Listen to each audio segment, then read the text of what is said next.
So maybe you can just mention the name of the breakout session and then tell us the conclusions. What did you talk about and what would you suggest that everybody here remember when they leave the room? Will you start, Martina? Yes. Good morning, and as well, thank you from me for this wonderful evening yesterday.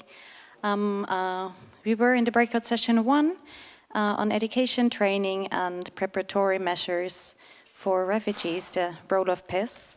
And we've been having 2 speakers yesterday, which was Soledad Grafö from Sweden, talking about the fast track, and Mr. Çağatay Gökyay presenting us the situation in Turkey and the labor market measures. And we were told to be short and to focus on 3 main points, so that's what I'm going to do right now. First of all, we talked about that it is important to have it as goal to shorten the time to bring people into training and education and to bring them on the job.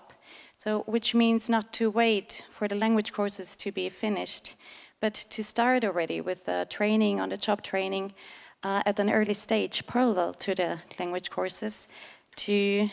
But in this case, of course, we need those courses in other languages. We need those courses in Arabic, but we can save a lot of valuable time to start early, not waiting for language courses to be done.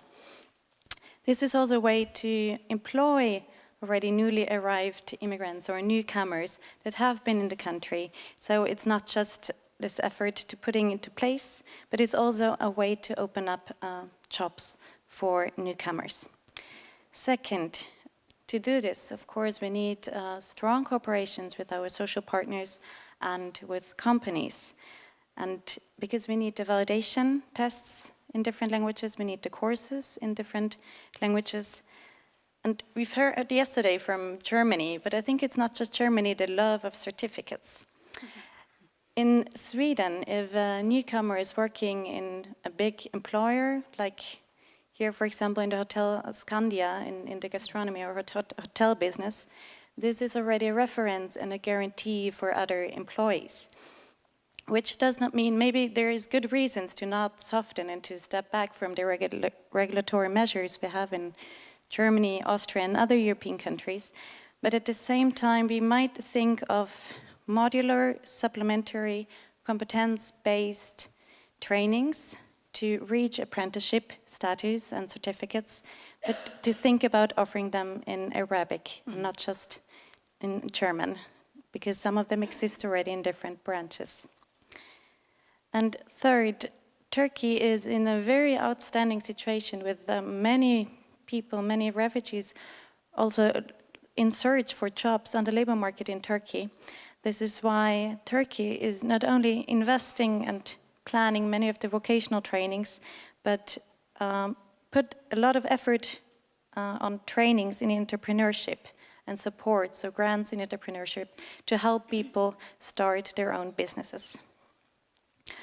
Overall, as a conclusion, there are many people coming to Europe.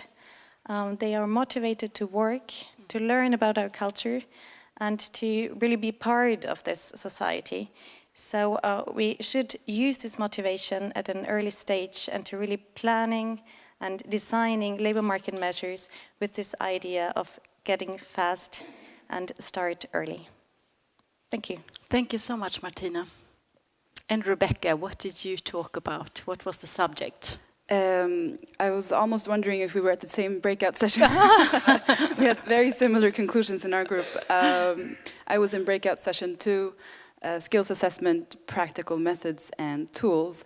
And just like you talked about, we talked a lot about getting skills assessment done very early on, as soon as possible, preferably, if possible, during the asylum process. And this is for several reasons. One of them, so as the skills don't get outdated. We want to just find the skills while they're fresh.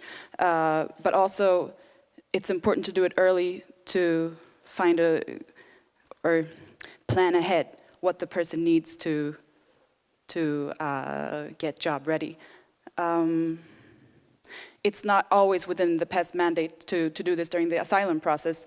Austria talked about how they cooperate with municipalities to get this done early. which is also a good advice for other countries. The second point was language. You talked about language too.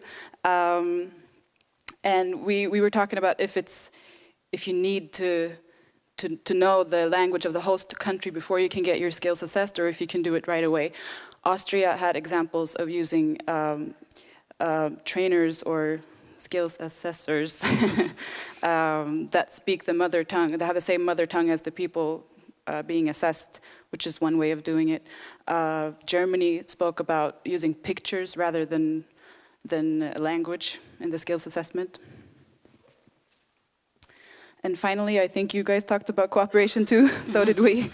One of the most important aspects of getting this job done is, of course, to work together with other actors, because a lot of the time the employment services don't do the actual skills assessment.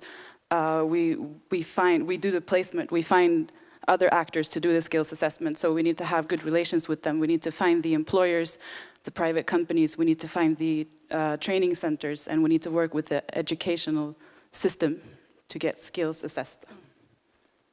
Thank you, Rebeccah, and please welcome. So, and Dirk. finally, in the breakout session 3, we talked about the cooperation with employers, civil society, and other relevant actors, and we had... Keep the mic closer to the... Okay. Thank you. So, we had 4 speakers, 2 from the PES, and 1 from E.ON and 1 from IOM.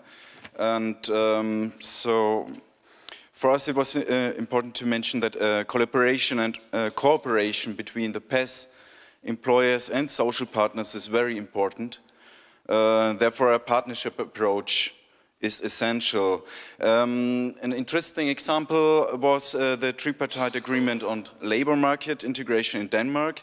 This is between the government, the employers and trade unions to build up new programs for the integration of refugees into the labor market. A strong statement was PES can't do it alone. And therefore, everybody has to share the responsibility. Also, employers can or should build up a network and share their experiences with each other, but also with the PES. And E.ON, for example, is looking for highly skilled engineers and shares the idea or the experience with other companies. When working with employers, there should be a focus on small and medium-sized enterprises, because it might be easier to take on responsibilities. And finally, enhance the cooperation with organizations like IOM can open up some new ways in the area of refugee integration. Thank you so much, the 3 of you. Very good conclusions and very clear. Give them a warm hand. Thank you so much.